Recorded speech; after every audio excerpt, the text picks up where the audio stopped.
HBO has found the trio guys. Harry Potter, Hermione and Ron finally cast कर लिए गए हैं for the Harry Potter series. अब ये कास्टिंग क्या है और हमारा क्या सोचना है इस बारे में, चलिए डिस्कस करते हैं इस वीडियो में। तो सबसे पहले तो बता दें गाइस कि 30,000 से ज्यादा ऑडिशंस हुए थे स्पेशली फॉर दीज 3 किड्स, क्योंकि भाई ये गोल्डन ट्रायो होने वाला था पूरे हैरी पॉटर सीरीज का। सबसे major part was casting the kids और वो चीज होने में काफी ज्यादा टाइम तो लगा, but finally we have them and the names are Dominic McLaughlin as Harry Potter, Arabella Stanton as Hermione, Alastair Stout as Ron. ज्यादा कुछ रिवील नहीं हुआ, बट एक फोटो आई थी हमारे सामने, यहाँ पर ये तीनों बच्चे बैठे हुए हैं। They are not in the robes और कोई भी ऐसा लुक वो रिवील नहीं हुआ है guys. We just have an official pic कि भाई ये तीनों होने वाले हैरी पॉटर के मेन कैरेक्टर्स। तो वो वाली एक चीज हो चुकी है and we also have an official announcement कि भाई समर्स में, मतलब कि अगले महीने या उसके अगले महीने तक ये सीरीज भी पहला जो सीजन 1 है इस पूरी सीरीज का वो भी शूट होना स्टार्ट हो जाएगा। तो maybe we'll get to see this in 2026 somewhere around the end. भाई हैरी पॉटर के लिए तो भाई एक्साइटमेंट ज्यादा होती है हमेशा। देखते हैं what they are cooking this time. तीनों ही बच्चे बहुत ज्यादा अच्छे लग रहे हैं, बट अगर हम लोग कंपेयर करें ओल्ड वन से तो Harry Potter and Ron are looking similar, but अगर हरमाइनी को मैं कंपेयर करूं ओल्ड वन से तो बहुत ज्यादा अलग सी लग रही है वो, क्योंकि उसके गोल्डन हेयर हम लोग को देखने की आदत थी, इसमें उसकी गोल्डन हेयर नहीं है। तो लुक वाइज तो मैं ये कहूंगी कि वो बिल्कुल भी हरमाइनी जैसी नहीं लग रही है, बट हो सकता है कि जब एक्टिंग करे तो थोड़ी बहुत हरमाइनी की तरह लग सकती है, और अगर उसके हेयर डाई कर दें वो लोग तो फिर काफी ज्यादा सिमिलर लग सकती है। बाकी अगर मैं लुक वाइज वैसे कंपेयर करूं तो मुझे रॉन एंड हैरी काफी ज्यादा पसंद आए, बट लुक वाइज अगर मैं थोड़ा सा डिसअपॉइंट हुई हूँ तो वो है हरमाइनी। ठीक है, हालांकि फर्स्ट लुक नहीं था जैसा कि मैंने पहले भी कहा। मे बी ऑफिशियल लुक जब ये लोग लाते हैं या कोई टीजर वगैरह हम लोग को जब भी देखने को मिलता है, then we see the Harry, Ron and Hermione जो भी इनका ट्राई हुआ है, जो भी इनकी केमिस्ट्री वो शायद हम लोग स्क्रीन्स पर ज्यादा फील कर पाएंगे। बट अभी के लिए we just have this picture जो कि स्टार्टिंग पिक्चर है भाई, वो काफी ज्यादा क्यूट है सारे बच्चे। बट हाँ, ये तो मैं कहूंगा भाई कि हरमाइनी वाली फील वहां से नहीं आ रही है, और अगर हैरी और रॉन की बात करें तो उनको देखते ही वो वाली फील आ रही है कि these two can be our Harry and Ron moving forward for the coming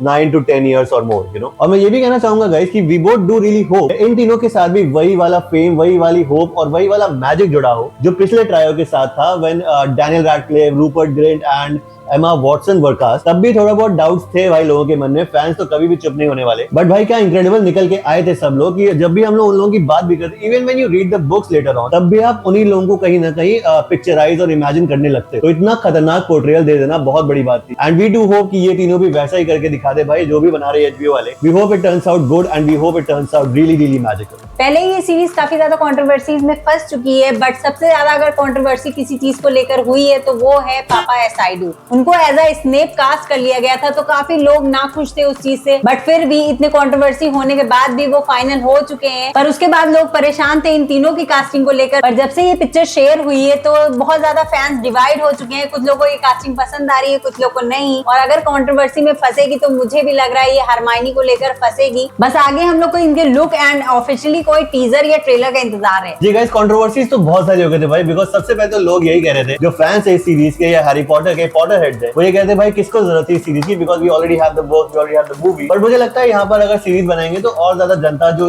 young generation है, वो भी हैरी पॉटर के बारे में और ज्यादा जान पाएगी, बिकॉज सीरीज में हम वो सारी चीजें प्रॉपर्ली देख चुके हैं जो मूवीज में नहीं आ पाई थी या कट हो गई थी। तो there is that the potential of magic is already there guys. और आगे अगर हम लोग कास्टिंग की बात करें गाइस, तो काफी मेजर कैरेक्टर्स ऑलरेडी कास्ट हो चुके हैं। These 3 are the latest ones. अब बस वोल्डेमॉर्ट का इंतजार है। सबसे पहले बात कर लेते हैं कि कौन क्या प्ले कर रहा है, so you guys also have an idea, alright. तो सबसे पहले तो भाई talking about the big ones, Dumbledore and McGonagall. Ron Lithgow is playing Dumbledore, Kenneth McTeer is playing McGonagall। तो ये दोनों कास्टिंग तो भाई काफी कमाल की है। बट आगे हो जाती है कंट्रोवर्सी, जहां पर भाई पापा एसाइडो को कास्ट कर लिया जाता है स्नेप, जो सबसे पहली भी कास्टिंग थे मेरे हिसाब से, बिकॉज उसके पहले मुझे लगता कुछ भी ऐसा रिवील हुआ था, और भाई तभी से बवाल मच गया था भाई। हैरी पॉटर में सब लोग बात कर रहे थे and nobody like the casting. पर भाई अब ऑफिशियल है, आ गया है, सीरीज आएगी तो सब लोग देखेंगे ही, तो मतलब उसमें तो हम लोग कुछ भी नहीं कर सकते, right. But this casting was really weird. आगे बात करें हैग्रिड की, तो भाई निक फ्रॉस्ट उसको प्ले कर रहे हैं, जो कहीं ना कहीं मुझे लगता है काफी इंटरेस्टिंग कास्टिंग है, और मुझे लगता है कहीं ना कहीं ही can pull off that role, because भाई वो क्यूट तो लगते हैं। फिर आ जाते हैं हमारे सीजन 1 के काइंड ऑफ अ विलन, जो कि होने वाले भाई प्रोफेसर क्विरल, एंड जो उनको प्ले कर रहे हैं that will be look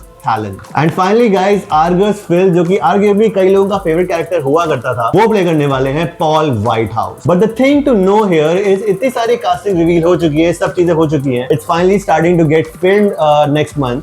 but यहाँ पर अभी भी हम लोगों को एक मेजर ऐसा रोल है जिसको कास्टिंग नहीं पता है, and that is Tom riddle junior, that is हमारा लॉर्ड वोल्डेमॉर्ट भाई साहब। अब कौन बनने वाला है कौन नहीं ये तो अभी तक ऑफिशियल नहीं हुआ है, we are still waiting for that, but everyone and I mean every single person wants Cillian Murphy play that role भाई। किलियन मर्फी को आप सब जानते हो भाई, ओपेनहाइमर से लेके पीकी ब्लाइंडर्स ले लो, सब में उनको देख चुके हैं हम लोग, and we think he can do a killer job playing Voldemort and Tom Riddle, क्योंकि भाई उसकी बहुत सारी कहानी मूवीज में नहीं दिखाई गई है। There is so much more to explore in his lore, और हमें लगता है he can be the best casting. अब देखना ये है कि भाई वो टीवी में वापस आने के लिए मानते हैं या नहीं, but we have our fingers crossed right now कि हम भी चाहते हैं भाई किलियन मर्फी अगर इसमें आ जाए तो बहुत सारे फैंस और बन जाएंगे, and this series will automatically get from here to here hype wise. और I think that was the video for today guys. आपको कैसी लगी ये कास्टिंग ये हमें कमेंट में जरूर बताइएगा, एंड लाइक करिएगा वीडियो को, सब्सक्राइब करिएगा। हम मिलते हैं नेक्स्ट वीडियो में। Bye bye guys, keep rocking.